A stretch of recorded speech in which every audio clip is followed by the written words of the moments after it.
Hello, everybody. Welcome back to Beyond Recovery. My name is Matt, and my guest today is Skip SAMS. Skip is an award-winning composer, performing artist, multimedia producer, and sober coach. Skip has over 16 years of recovery from crystal meth, alcoholism, and bipolar disorder. In 2004, he was diagnosed with HIV. For over a decade, Skip has been defying these diagnoses by helping musicians and performing artists who have lost their technical skills and disconnected from their inner music, and whose spark of creativity has gone dark. He is my guest today. Skip, how are you today? I'm super duper dandy dapper. Oh my goodness. That sounds amazing. I have not necessarily had that emotion before. It sounds incredible though.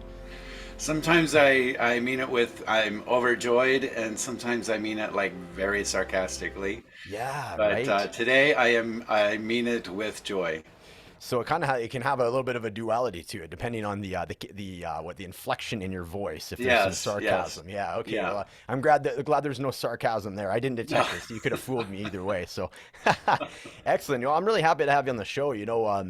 We got quasi introduced, sort of unofficially introduced, just through Dana's podcast. I Kissed Alcohol Goodbye, and I loved listening to you guys' banter. There was a really touching moment that I want to mention right away where Dana it turned into Dana really putting himself in your shoes as far as a life situation that you had been through and him being on the other side of that. And it was such a beautiful, genuine, Mm. organic moment where you guys really were able to see each other's side, especially him seeing on your side of the fence. And it got me very emotional actually listening to it. And it was such a tender and amazing moment. And your story is amazing. So I really welcome you to the show and thank you for taking the time today. Thank you. Yeah, I know exactly what moment you're talking about. It's Yeah. a minute 20 into his. There you go. You got it Um, right. Yeah. Yeah. he did not.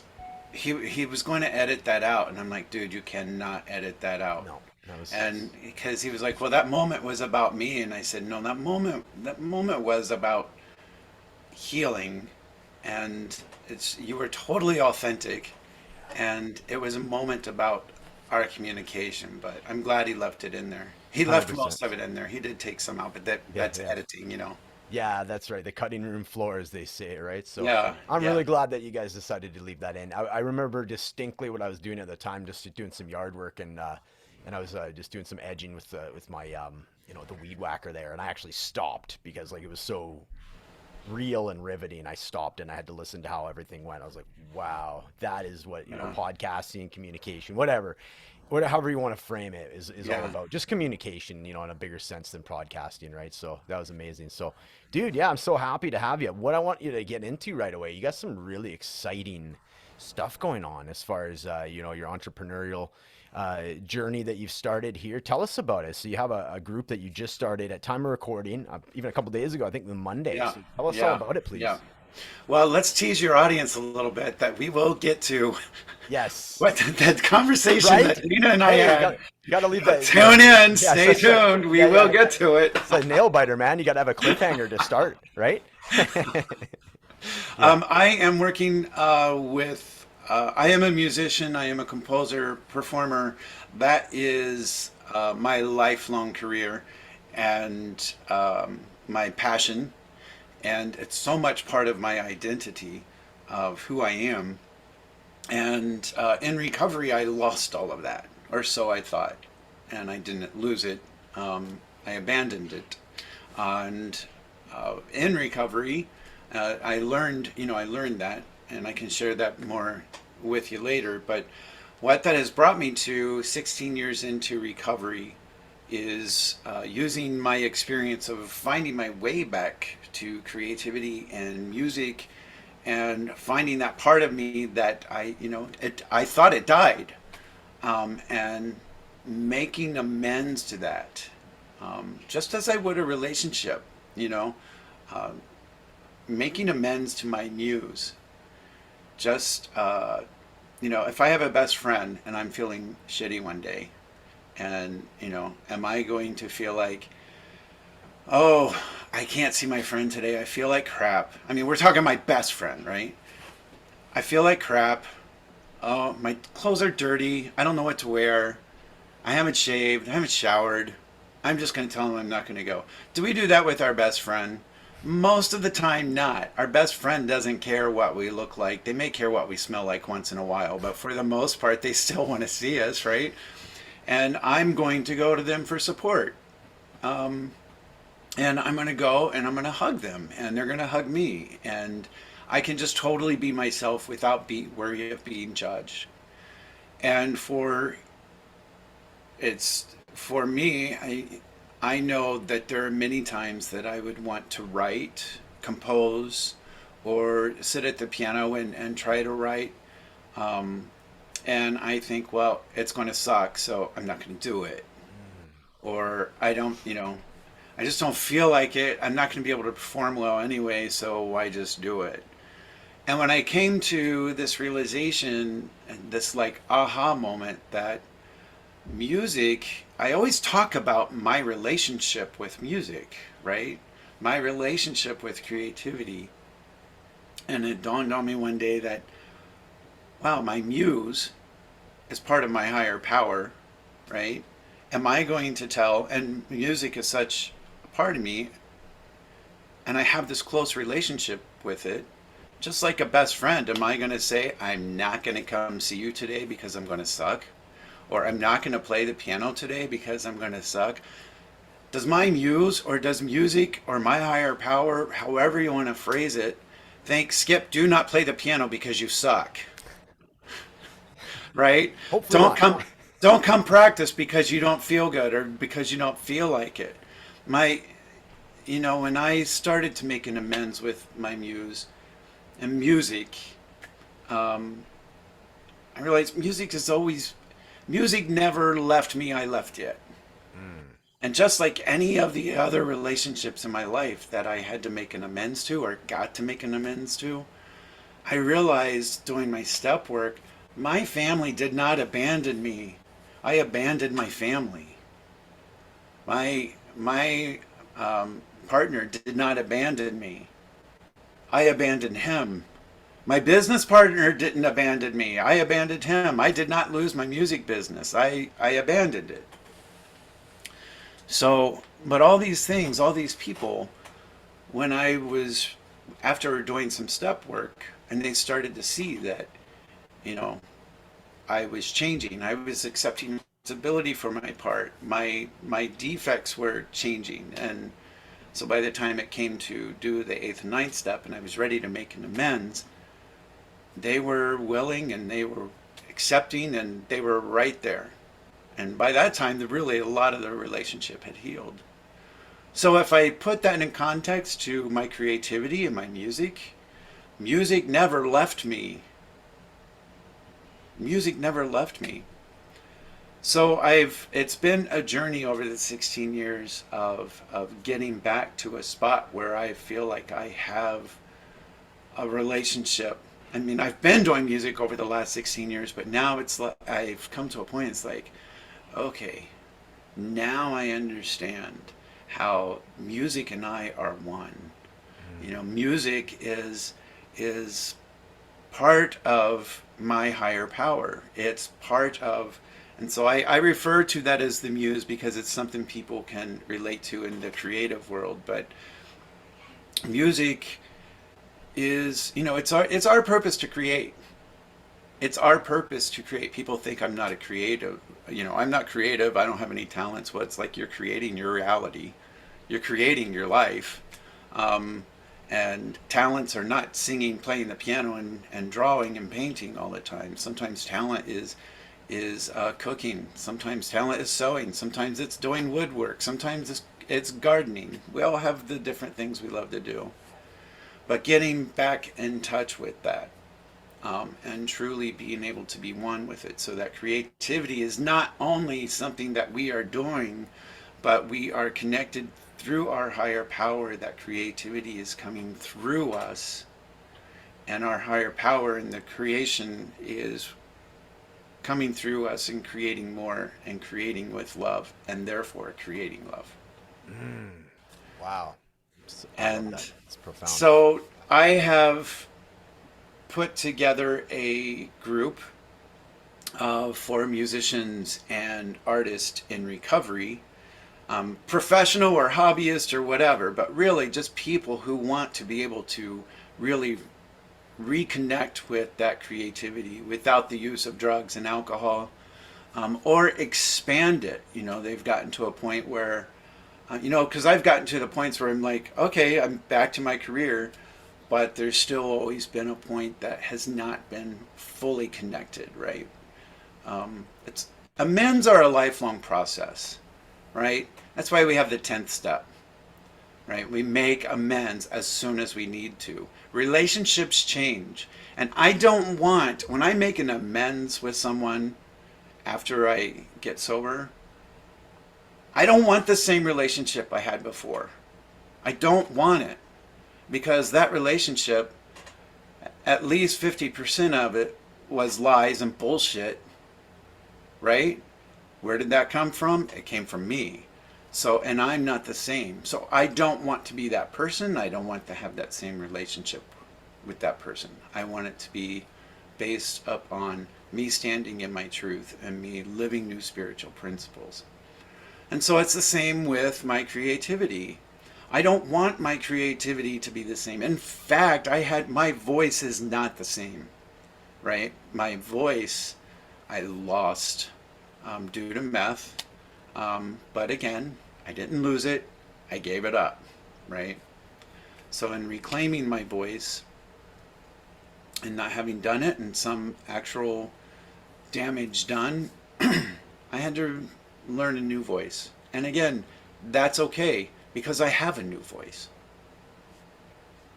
I have new thoughts. I have a new connection. Lots to unpack I there. know, and I didn't get deeper into the group either. No, But you know what? We'll have like I mentioned it before we get started. We'll come back to the group at the end, and we'll to finish off with it. But there's so much that I want to talk to you about that you said is some great stuff. One thing that really jumps out at me is your ability to correct, or your ability to select words very carefully, right? So you're saying it's all. Imagine it's part of this reframing process where it's like I didn't lose, I abandoned, right?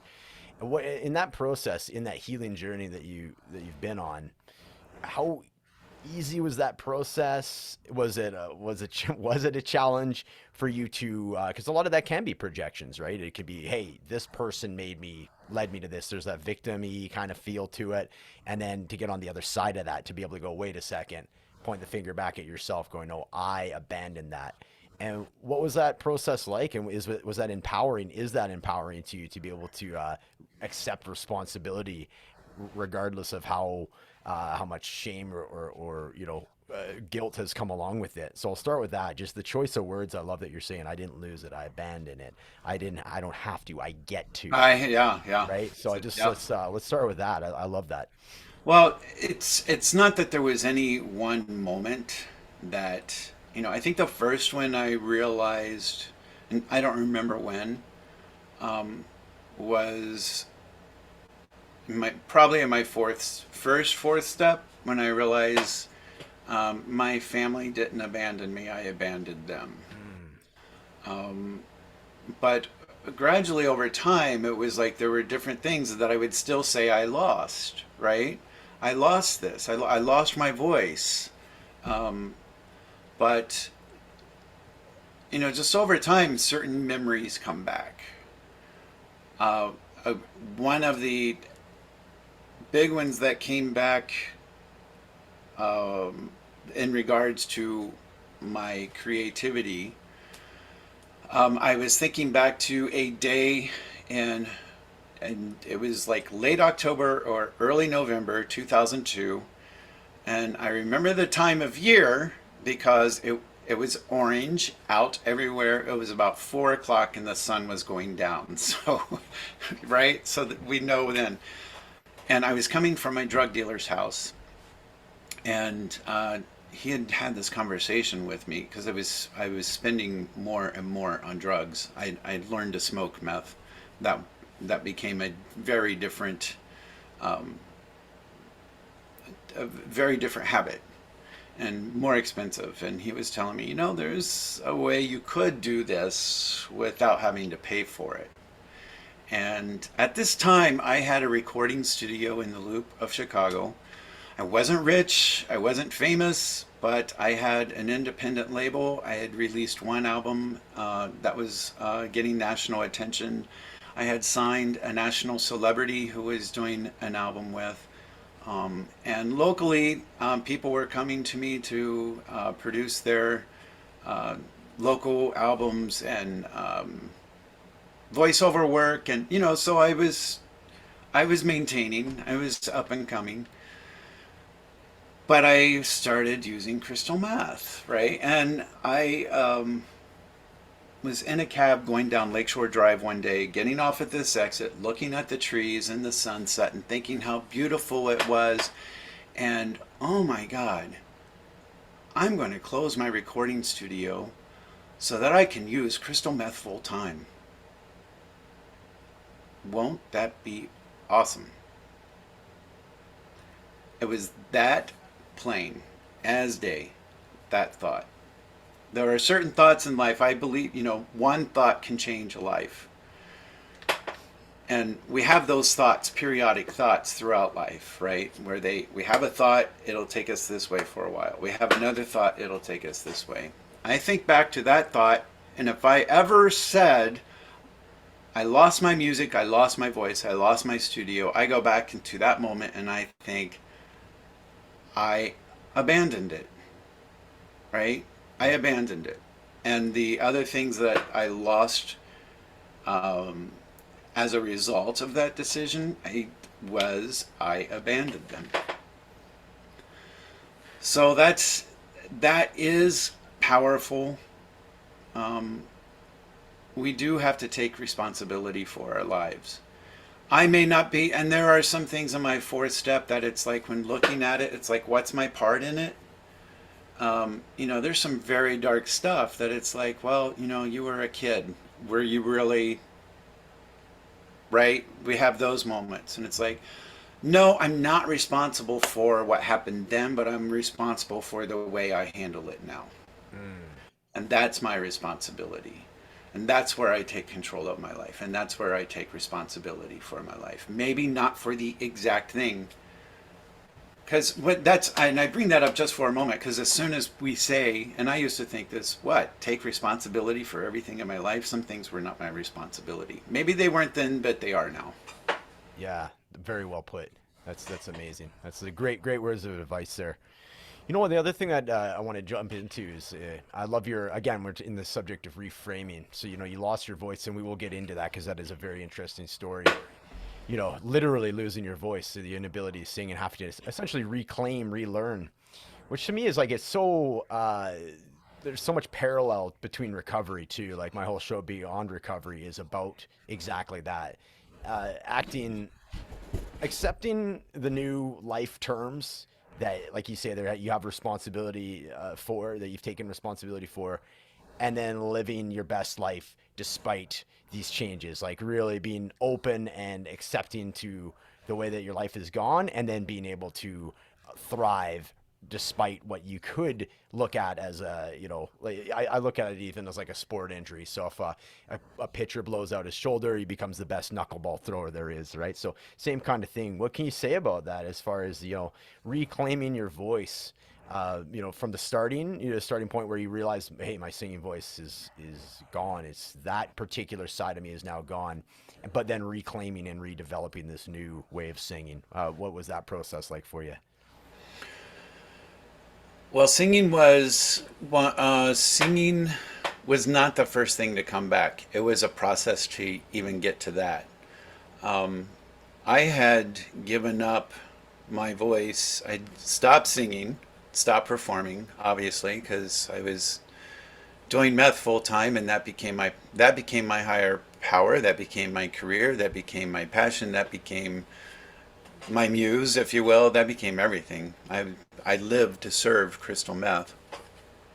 Um, when I when I first got out of treatment the last time, um, I had gone for me. right? I had gone to treatment for me, so I was ready to really do this. That first year, like I after I got out of treatment, I went to play the piano, and I was going to play an F chord, and my hand kept going to play B flat. Now, if you know music theory, or if any of the listeners do, they'll know that in the key of F there is a B flat, right? So my brain and my hands were just totally disconnected. Like I kept going, I want to play an F chord. I was playing the B flat chord, but I'm like, that's not an F chord, right? So it was total disconnect. And I would try to sing. Actually, at this point, when I would try to speak, if I was going to speak to anybody and I wanted to speak the simplest thing about what I wanted or how I felt, everything began with like if somebody would say, "You want to go to Pizza Hut for dinner?" I'd have to, yeah. So there was now I got shit in my throat. Shoot. Yeah. So there was that kind of losing my voice, the psychological aspect of it, that I had not speaken, I had not spoken truth. There we go. I am a reading teacher, by the way. Yeah. I had not, I had not spoken truth in quite a while, and but I went to a Beck concert, and Beck. Do yes. Big Yes. fan. Big So fan. I never really knew of Beck, but my friends were like, "You have to go to this concert." And I just sat there and I was like, "This guy is so cool, right? So off guard and, so off, uh, yeah, just so different." And he had a puppet show going on in this arena. It was pretty crazy. That's cool. And it was so cool. And I was sitting there going, "I hate you. I hate you. I hate you." And it wasn't saying him, it was me. Mm. Like, I fucked up. I'll never have this again. I'll never be able to do that again. This guy is so good, and I gave it all up. So there was this inner conflict, that I had given up. I had given up music so I could do drugs full time, but now I gave up drugs so I can do music, and it was not available to me. Ah, yeah. So, um, but there was the this time I was doing it for me, getting sober, and there was this reconciliation going on in my head, and like I have to be okay with that. I may not have music in my life anymore, and that's a consequence of what I did, but I have to be okay with that because I want to live. I want to live. And I found another source of creativity. I went and started taking, because I had to do something, and it was like, let's explore. What can I do? And I had dabbled a little bit in drawing and stuff before, doodling, and had some fun with it. So I took some classes at the community college, and I took a still life class, a painting class. I forget what else, but I took like three art classes. And then I also was taking a stained glass class somewhere else. And so it's graded because it's community college. And at first I was getting like D's, and but I wasn't doing it to be graded. I was doing it for pleasure, so the grades really didn't matter. I had never really done it before, so like music I would judge. I had nothing really to judge or base this on. It was new, Mm. and I was doing it for the experience of just having a creative outlet, just to have it.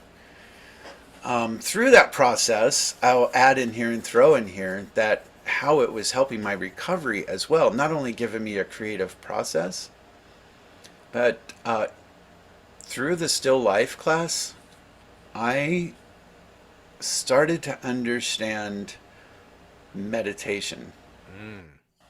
because when you are doing a still life, especially as someone who doesn't know how to do it, um, you are focusing so much. I'm looking at down because I'm like looking at something that's you're looking at something so much and just trying to get every detail and every curve and every line. And somebody told me once, nature does not like straight lines.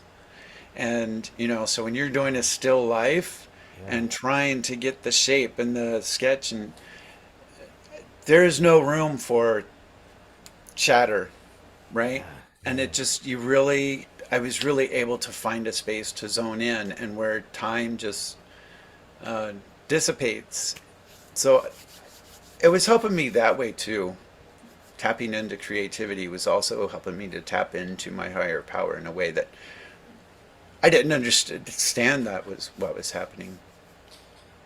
After 9 months of this, the end of the second or third quarter, or whatever, my grades were like going to C's and then B's and then higher B's, and I thought if I can start something that I've never done before and learn and take some classes and learn, and by this amount of time get this much better,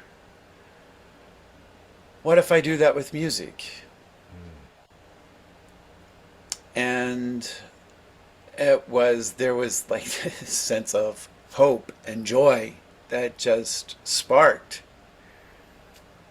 because my true passion, now I saw a way that I could do it. I had to be willing to start over. And so, just like with other relationships, I had to be willing to start over. I wasn't thinking of it in this way then, right? I was thinking of it as though I have to start over. I pulled out my elementary books, like beginning piano books, Mm. and started playing like pre-grade one, and playing through and relearning the coordination and relearning scales. And it started to come back. It didn't, it didn't come back all at once. It didn't come back the first time I sat down, but I was practicing my scales like 4 or 5 hours a day, just sitting there playing. Wow. And I didn't realize my neighbor upstairs could hear me until one day we were out to lunch and she was like, it's a good thing I like the piano. And I was Uh, like, oh my God, you are listening to it all just these? And she's like, it's all right, you keep going. right on. But that's how, I, and I still didn't have my voice, but I got my way back to music. And at that point, after a couple years, I got good enough that I thought I'll go back to grad school. I'll keep this education aspect going. And I applied for grad school at the University of Miami Frost School of Music for film scoring and production, and I got accepted. Wow. So I went there for 2 years and was able to do that. So I even got more back into writing for orchestra and big band, and while I was there, I started attending. Um, and I only did this because my religion is a whole different story that we may or probably touch on for at least a hot minute. But the first week I was there in Miami, I went to a meeting and somebody was like, "Oh, you should go to Unity." And then I went to another meeting and was like, "Oh, you should go to Unity." And then I heard it like these different places. And then my program, there were 6 of us in my program for this grad program. And the guy who sits next to me, we're in a conversation for 5 minutes, and he goes, "Oh, you should go to Unity. I go there. You should go with me." And I'm like, all right, HP, universe, I'm listening. I will go. So I went with him. I had this amazing 50 voice gospel choir, Wow. and it was just the energy. And it was funny. Van had gone there for several years, and he took me, and that was the last time he ever went. But I sat in the I sat watching this choir for a year and learning their songs and kind of singing with them. And after a year, I thought, I'm kind of doing this. I don't sound great, but I auditioned and I thought, I can fake it and I can stand behind the other tenors and, Yeah. and that's how I found my way back to my voice. And interesting, that's where I also found out it wasn't the same voice because I would be singing and I would hear in my head the voice from before I got sober, before crystal meth, and I would hear it, and my muscles would go try to do it, and they just did not work. Interesting. Yeah. So I formed a new voice. That's got to be challenging. So if you're hearing something in your head and then the coordination as far as brain to mouth, there's a sense of detachment. How It's just, that's got to be challenging to be able to control that or to harness it. That just yeah. take, I Well, it would was imagine this, just taking yeah, it was the practice, right? same as with the brain to the hand. To brain to hand coordination with Now piano. it's Yeah. brain to voice, and Man. so um, I did some workarounds, and Sure. after a while, I started getting a voice coach because my workarounds were not good ones. Right. Right. So, yeah, just time, patience. Yeah. But then again, seeing as I did this before, I can do it again. And just building upon that rather than the resentment towards that I was feeling in the beginning or that I should be, Yes.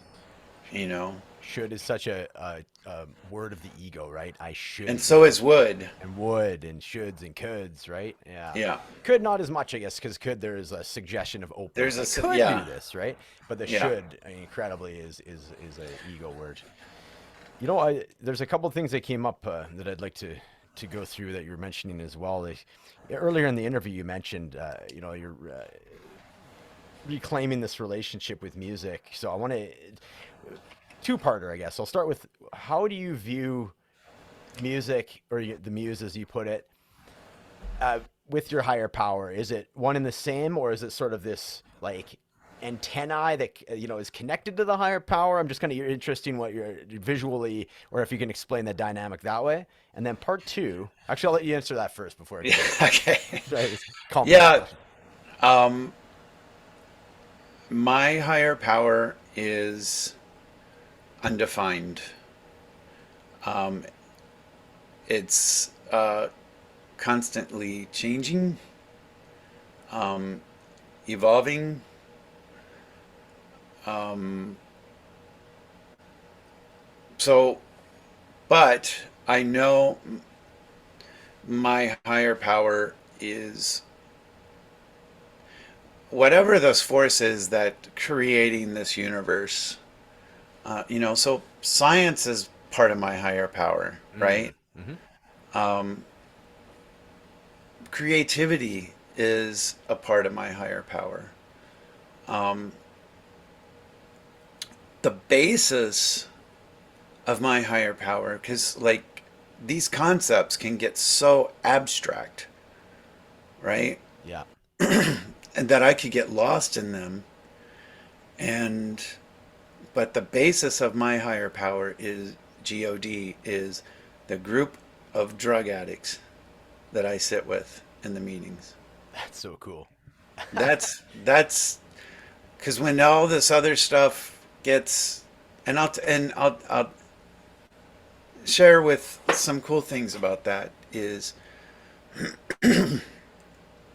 as you know, some of my story. I grew up in a time when, well, I grew up in, my father's a minister, and so I grew up in a church where, even more so than my parents, people in the congregation just put so many expectations on the preacher and the preacher's family, and you got to live up to their standards, and that's a pressure that my parents didn't put on me. That's a pressure that the church puts on.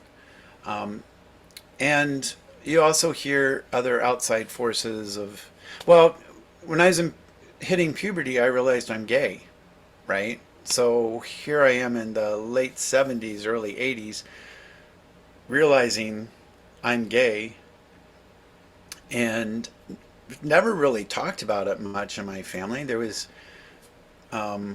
but there were the voices on TV that were starting of Anita Bryant, God hates gays, and they were doing like these crusades through public schools to find gay teachers because they were predators on children. So that was on the news nightly. And then when AIDS started, it was the gay disease. Then it was gay cancer, and then you would hear. Then it became known as AIDS, and you would hear preachers like Jerry Falwell and Pat Robertson talking about how it's God created this disease to wipe out gay people, and I'm I'm going through puberty, figuring out I'm gay, really loving the church and loving to sing, and it's I just it trained me to be a really good addict, and I say that because I learned very young how to live a double life. Right. Because I started singing semi-professionally, like when I was 13, 14. And I started preaching when I was 14. And the more I realized my sexuality, the more I started to pray, God, don't let me be gay. Don't let me be gay. Because I'm hearing these other voices. And there was nowhere that I could find positive affirmation of who I truly was, who my true identity. So I was trying to figure out a lot of this. Um, so I never really knew what my voice was. Mm. My voice was always repressed, and my truth was always, and the truth that I was speaking, the words were that I was speaking was the truth that I thought other people wanted me to say. Yeah. Very much the domestication, the four Yes. agreements, the Yeah. four Yes. agreements. Love the book. Yeah, Yeah. Yeah. Very yeah. much. Yeah. Good call. Yeah. I love that book. Yeah. No, And there that's was good. something I got onto that, and I forget what the No, you know what? This initial is a great. question was. I had both of those because I wanted to touch on that, and this would be the call back to what we said at the beginning, because this is the touching moment that we were mentioning with Dana, where the sexuality and the religion and this Mm, sort of topic came to a head very beautifully in the podcast that you and him had done, and him realizing, in his past life, so to speak, uh, fueling and contributing to that. That feeling that you had, that pressure of being part of this religion. This, you correct me if I'm wrong, if the way I'm interpreting it. Uh, Enjoying going to church, that being you, but then having this like external pressure about like your sexuality within this place that was otherwise a safe haven, and the confusion that it created, and him realizing that uh, you know, basically apologizing for any fuel that he threw on that collective fire, so to speak, and so that was the moment. yeah, it was Talk about. beautiful it Yeah. was beautiful moment, because he was a pastor, he was a fundamentalist pastor at that Yeah. time, and it was I've it was a very sincere moment, and it was beautiful to see his aha moment, like, oh my God. And he hit it right on. He was like, I think he said, I can't imagine what it would be like going through puberty and figuring out you're gay, but at the same time hearing all this other stuff from other people, and how he was, when you say hate the sin but love the sinner, and I think he brought that up, that's bullshit. Right. It's Right. like it's like no, that's not the way that works. That's not what, because you're still judging. Yeah. There's still conditions, right? Yeah. It's not Yeah, unconditional love, and yeah. yeah, and it's still saying we put them in a different place. Right. Right. Exactly. Their No. sin is different. Yeah. Yeah. Exactly. So, yeah. No, I'm glad we got to connect the dots on that. So that's great. The other thing that I wanted to mention in the same vein of the last question there is, the rediscovering or like your relationship with your muse and the higher power and the dynamic that you and your creativity has with that topic. I really like what you're saying as far as the analogy of music or like a musical instrument being a friend. You're not gonna worry about oh, I'm gonna suck today, so why even bother? Like, why even bother Yeah, to be your friend? I'm feeling like shit today, right? That yeah. doesn't happen. So I love that analogy that you used. So that's a super cool thing. One thing that so that to me that's permission just to be able to do it without any conditions. That's like permission to have an unconditional love for yourself as a musician or a creative type. But the root of that have always found with people, myself included, is when you're young and you have a poem, you bring it up to a teacher or a friend or like a girl that you like or a guy that you like, whatever it may be, and you kind of get dismissed or like you start singing and then a parent goes, "You can't sing, stop doing that." And then that literally echoes for the rest of your life and you never try again. And it's happened so often. Whereas on the flip side of it, in sports, for example, if you miss your first basketball shot, they aren't going to be like, "Oh, you can't play basketball, never try that again." They put you through a camp, they help you, they cultivate you, they celebrate you. Oh, now your shot's getting better, right? And that doesn't seem to happen so much with the arts that I've ever seen, anyways. So I love your take on that. So more of just a point of conversation more than anything. What is your take on that? And how does that kind of tie in with your course? Because I imagine there is Well, a lot of that's people coming to you going, "Hey, I've been always told I can't sing," and they're coming to you, and you're here to say, "Yes, you are creative. You do have that inside of you." you hit it right on the nail when you brought up the coach, because people say, well, what does a coach do?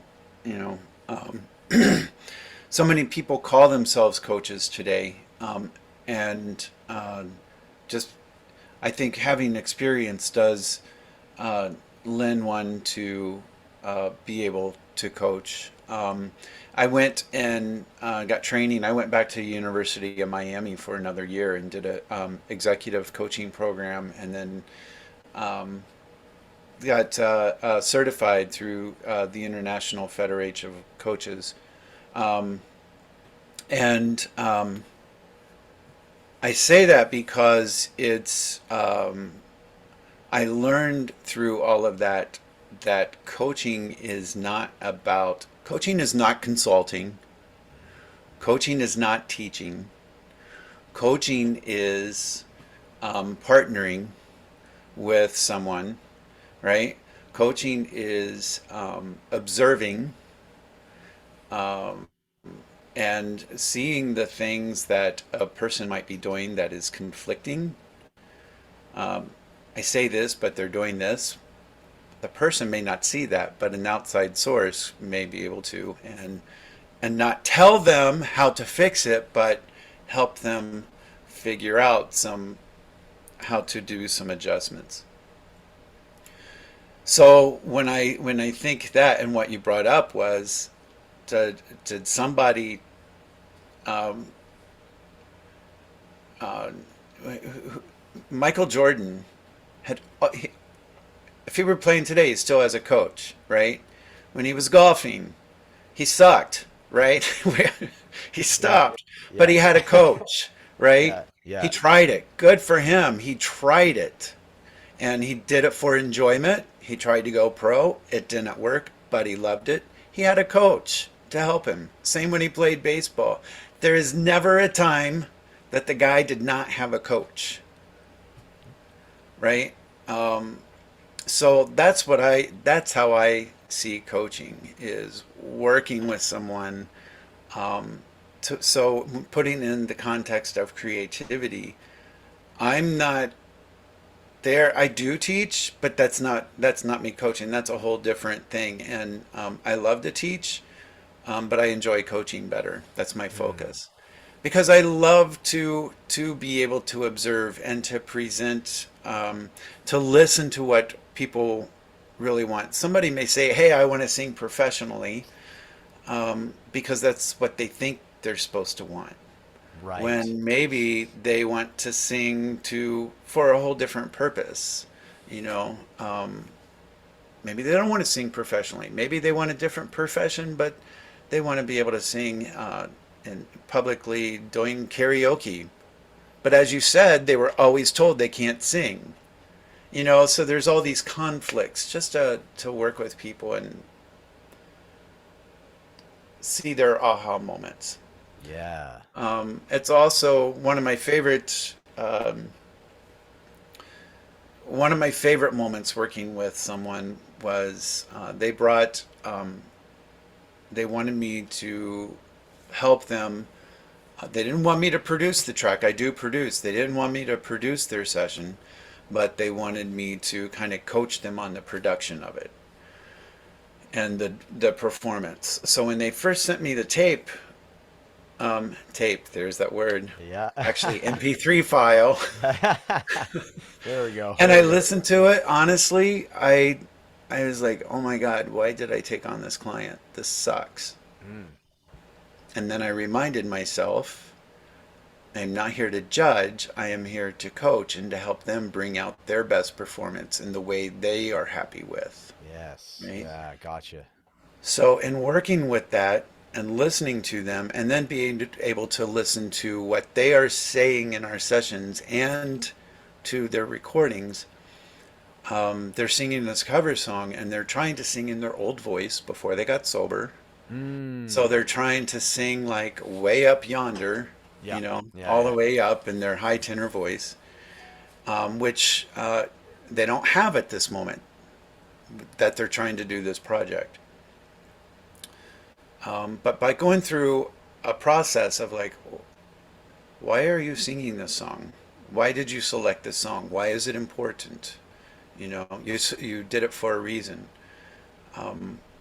Okay, so who are you singing it to? Well, I'm singing it to an ex. Okay, tell me about the ex.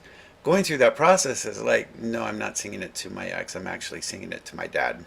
Mm. Okay, Yeah. Yeah. so how would you say this to your dad? Are you going to, in this high tenor voice, scream it across the room so that everybody can hear it? If that's what you want, that's okay. Right. Or are you up in their face, just like, you know, God damn, just like kind of under the breath with the angry look? Yeah. Or are you having a conversation with, like where you are right now, and telling them how you feel? Or are you turning away and saying, fuck you, under your breath? Right. How are you saying this to him? And going through that process, it was like, okay, is this is this the range that you need to sing it then? Mm. Because is this range really going to bring out the truth of the song? Gotcha. And that, Yeah. you're doing a cover, but you're not trying to do it in karaoke and sound like the person who recorded it. This is your song. So it actually came to that the first verse, instead of like starting out way at the top of his range, it came down and sang in a bottom of a range where he had never performed before. Wow. And when through the periods, we would have these sessions. He would go in the studio and do a different version. And after that conversation in that session, and he sent me the recording back, I just got chills. I it was not the same singer. It was not the same voice. And I thought, thank God I said yes to this job. Yeah. And because I saw the power of how coaching works, with musicians and in this context. Yes. And bringing together, again, he was in recovery, so we were able to use some of our step work through all of that too. Like, you know, who you're singing it to. So then you get the fourth, you can imagine all the kind of step work you can do through that. Some people think it's therapy, but it's not. We're doing step work, and there's a lot of therapeutic value doing step work. Right, right. I love the combination of those two. Great story that really paints a picture in real, real context of how the coaching is effective and like a case study essentially. So thanks for Yeah. sharing. That's great stuff. A couple questions, and I want to just get back into a little bit more of the nuts and bolts of the course itself.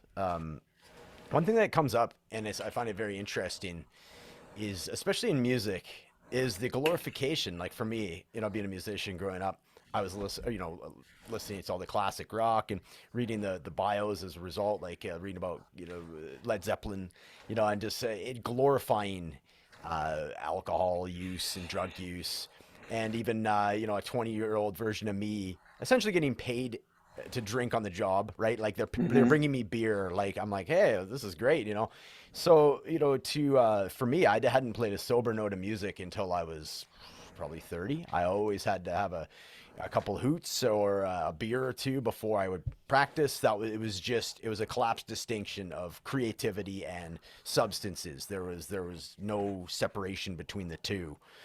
So I very much identify with what you're doing with your coaching.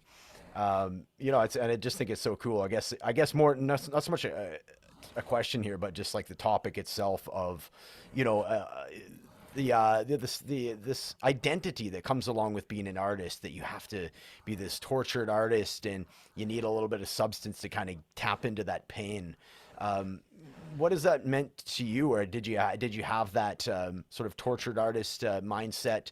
And the folks that are in your programs and such, um, what is it like to kind of remove them from that identity, or remove that sort of collapsed distinction of substances and creativity, and realizing, yes, you can still be creative. Yes, you are still creative at your core.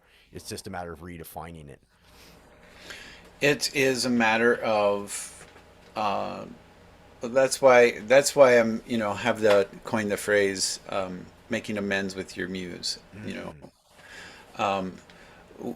Making amends with your true source of creativity, mm, making amends with, you have the talents. What were those talents developed for? What did you really develop them for? And why do you want to develop them now? What's the purpose? And for me, before it was to carry when I was young, it was to carry the message of God. Now it's to carry the message of recovery. And my music, yeah, I can write from that sense of pain. But even in one of the favorite songs I wrote was after someone had broken up with me. It took me 2 months to write the lyrics, and oh my God, they went through some dark periods. I mean, I focused on these lyrics, but then I found, like, even uh, in that, I mean, in the bridge, it's when love when love is found within eternity is ours, infinity is ours. So mm. even in that, like, hey, maybe if it's going to work out, love has to come here first, right? Yeah. So even in that pain and that struggle, the my truth of recovery, starts to come out. And it's a sense of writing from joy, a sense of writing from gratitude. And even in, I lost my long-term partner a few years back, and during that grief, I learned, it was so painful, but there was so many moments of gratitude because of, through that grief, I learned that much more how strong our love was. And that sounds like extremely sad. But if you could only just realize what joy that also brought, that yes, he was gone, but the love that we had, I knew it was strong then, but oh my God, in this grief, that's how real the love was. Oh my God, that fills me with so much joy. And that's a gift of recovery. For me, that's a gift of recovery, being able to, not why is this happening to me? Why is this happening for me? Yes. Yeah. Another plucking out one word, changing it with a different word, and the meaning It changes completely everything. changes, doesn't it? Yeah, Yep. that's amazing. Thank you for sharing that. It's very touching. Very touching. Let's get into, you got a very lofty but exciting, exhilarating, expansion-inducing mission statement. I want you to share it with everybody because the more you put it out there, I believe the more that's going to come back to you. Just to explain that, like, what is your mission statement you're looking to do? You got a lot of folks that want to be helping here, so please share that with us. Yeah. Well, I help empower. I have to read it here to make it. Um, I help empower musicians and performing artists in recovery who struggle with being creative without the use of mind altering substances by reclaiming and expanding their technical skills, restoring connection to a higher source of creativity, and reigniting their spark to light up the whole world again. And my goal is to reach 10,000 musicians by uh, the year 2030 to help, and through that their action is recording 10,000 tracks or 100,000 performances. Wow. And the cool thing about that too, Skip, as I'm sure you are aware, is like as soon as that's 10,000 musicians, but then whoever hears all those is going to be affected too. So there's this massive Yeah. ripple effect well beyond that 10,000, person core. Yeah. So, which is again very hand in hand with recovery because, recovery, when you come out of the rooms, I find it's like, if I'm a changed person, so is everybody in my inner circle, so is my family, because my relationships are then, so it's just, again, that those parallels between recovery. So I just love what you're doing. And I know you mentioned before we got started, this helps you, and this is similar. Funny, I'm just riffing on this as I'm thinking about this, but as is when you're say a sponsor, in AA, that helps. And for me, having this show helps add another layer of accountability on my own recovery and sobriety or alcohol-free life, as does this for your own creative life. Correct me if I'm wrong, because you said before we got started as well, this is also creating a space for yourself to maintain this high level of creativity, right? By helping others achieve theirs, you're also helping yourself. It fills up your own cup as well. Is that correct? Yeah, I'm passionate about coaching. I'm passionate about helping others find their voice. I'm passionate about walking through others' process, the process that I've walked through. It inspires me. It energizes me. When I'm doing other jobs, like I enjoy teaching, but you know, kindergartners through fifth graders suck a lot of energy out of you. Yeah. And if I was passionate about that, then it would be great. But it drains me. And then, teachers don't get paid much, so I would have to have another part-time job and sometimes a third. And by the time you're doing all of that, and then, finding time for meetings, which I don't know why I threw that in there. Well, because you have to find the time for meetings when you're doing that, and I'm passionate about that. But when you're doing all this other stuff just to try to stay afloat and just try to live day to day and we have to do that at times. But when you do that with something you're passionate about, like I am with coaching, I'm also passionate about music, writing. I'm working on a musical right now. Um, but when I'm doing all these other jobs, I come home, all the energy is sucked out of me, right?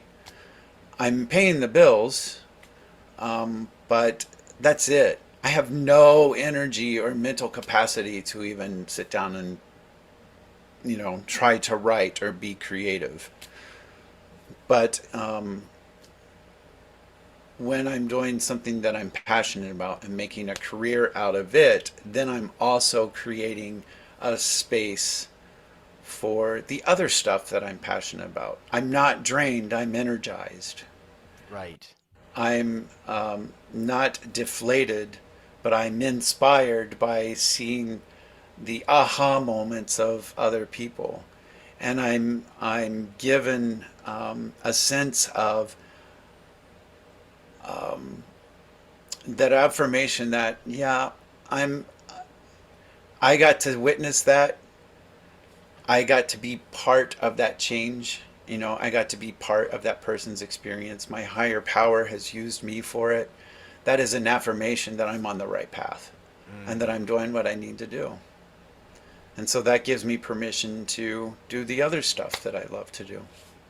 Just love it. I love how you're the way that you frame coaching is seems so it's very like collaborative, right? It is like a partnership as opposed to potentially like a dictatorship where it's like a teacher. There's a little bit more of a, okay, I'm up here, the students down here. You know what I mean? A little bit more of a dictatorship where the collaborative nature of coaching is very much supportive and peer to peer in some instances, sharing your own experiences, right? So I love how you come at it like that. Yeah, Uh, and I'm very careful. Um, I'm glad you said that because I don't refer to this as a course for that very reason. Interesting. Okay. I'm not a teacher, and I like made that known right away. It's like I have a curriculum of because I've done a lot of workshops, I've done a lot of weekend retreats. We go to retreats. You go there, you're there for not even sometimes 72 hours, more like 60 hours, right? And you go in and you meet people, you get close really fast, and you have these workshops. They're intense and you learn a lot and they just rejuvenate you and you make some strong connections and then you go home, right? And then Yeah. you crash.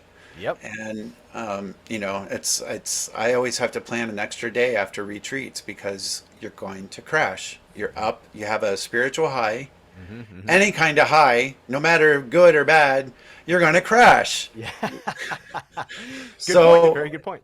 Yeah. this is doing it in a around a 3 month program. There's the information. There is the curriculum. It's more exploratory of how do we work together on this. And there's a 12-week period, 10 to 12-week period where people they get to build the relationship, but it builds up. Work is done together, so the work sticks, and there's the relationship at the end of that time where, yeah, this connection's real because we've Mm. been communicating for 12 weeks, not just 2 days. 2 days. Yeah. Big And difference. so Yeah. these are making connections with other creatives that are going to stick and that do stick. So my apologies. I believe I had been referring to it as a course. That's More okay. Most people do. program. Yeah. Right. Yeah. So like a program or It's a group yeah, coaching program. group coaching program. Fair Yeah. enough. And you say it runs around 3 months. The one that just started time of recording a couple days ago. By the time this comes out, it'll be a few weeks in. When is the next program roughly available for folks if they're interested? The beginning of October. The Beginning of beginning of October. Yeah. Beautiful. So I put don't that have the exact date start yet. date, enrollment Um, date, if you will. But yeah. yeah, okay. And if people want to keep tabs on you as far as when this enrollment date does come up, what's the best way to find you online? So I have a couple websites. My coaching website is mysuccess.coach. That's dot coach. www.mysuccess.coach. Then skipsams.com. That's kind of like my umbrella website that talks about my music and coaching and my multimedia work, radio work, and all that stuff. but my email is skip@skipsams.com. And so Perfect. someone can email me there. Nice My and phone number and all that stuff is also on my website, mysuccess.coach. And if they're watching, they can see it on the wall right behind me, painted that's up right right for there. the last over an hour. So yeah, All right. exactly. And you know what? It's going to be in the show notes as well, Skip. So a couple fun questions as we wind down. Thank you so much for Oh your no, time. we're supposed to have fun. Well, yeah, come on, we've been Oh, smiling. come on. It's, I mean, there's got to be the light with the dark. We were talking dualities before we got on here too, right? So you know, you got to have some laughs. So with some of the heavier subject matter too. So this one actually is quite fun. I know you've lived in quite a few locations. What would be I've like been your around. yeah, exactly. I've been around. So isn't that a song? I've been everywhere. I've been everywhere, man. Yep. What would be like your favorite location that you've lived? You're currently in Chicago. What fill us in? What's your So your heyday or your favorite place? I've lived in Columbus, Ohio, Cincinnati, Los Angeles, Chicago, Champaign, Illinois, Miami, then New York, and now I'm back in Chicago. Wow. Um, my favorite place is I am torn, Miami and Chicago, Hmm. and I would love to officiate the wedding of Miami and Chicago and be the godfather of their baby, Miago. And Miyago. I would live on the island of Miago. It's amazing. Yeah, Miyago. Wow, you have the whole thing ready to go. You'd be the godfather, you said, of yeah, Miyago? Wow. yeah. I love it. So okay, so because I'm picturing from I have not been to either locations, but I'm picturing just like from what I've heard and pictures and such. So Miami is very much like a beach kind of like Hawaiian shirt wearing, white pant wearing type. Lots of Yeah, it's not sun. really Hawaiian shirt. It's more like white. Do you remember Miami Vice? Little bit. I didn't watch it Yeah, too I mean, it's much. not like Yeah, that yeah, anymore, but it is the plain white pastels, yeah.